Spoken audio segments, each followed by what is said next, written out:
So listen to this story of grace, love, and commitment. It's a retelling of chapter 1 in the book of Ruth. A long time ago, when the judges still ruled over Israel and the land was dried up with famine, a man from Bethlehem, along with his wife and their two sons, left their house in Judah to live as foreigners in the land of Moab. You may remember the wife. Her name was Naomi. Together, the small family had settled and made a lives for themselves in Moab. But soon after arriving, the husband died, leaving Naomi alone in the care of her two sons. Each son married a woman from Moab.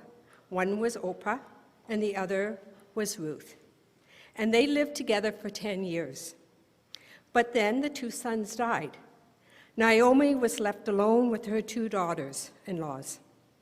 Shortly after the death of the two sons, word reached Moab that God had once again brought life back to the land of Judah and blessed the people there with food.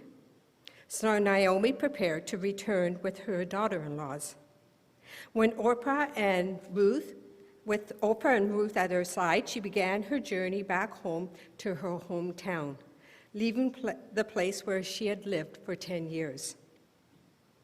They were on their way back when Naomi turned to Orpah and Ruth and said, "You have accompanied me far enough. You must both return to your place of birth. Go home to your mother's care and to your people. May God show loyal love to you just as you have demonstrated love to my son and to me."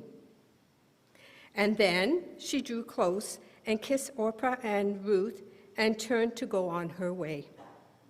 But Orpah and Ruth wailed and sobbed and cried out to her. "Don't leave us," they said. "We insist that you take us with you." But Naomi spoke to them with determination. "Go back to your home," she said.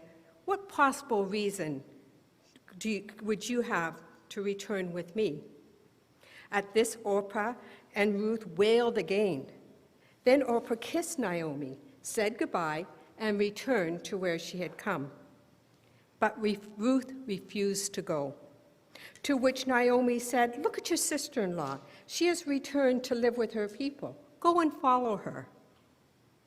With frustration, Ruth replied, "Stop pushing me away and insisting that I stop following you. Wherever you go, I will go.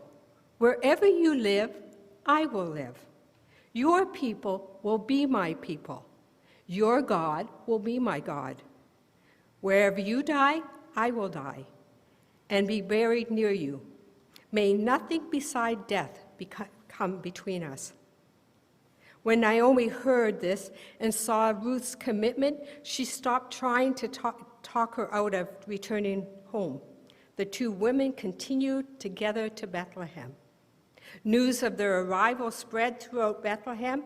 In fact, the whole community was humming with excitement. Hear what the Spirit is saying to the church.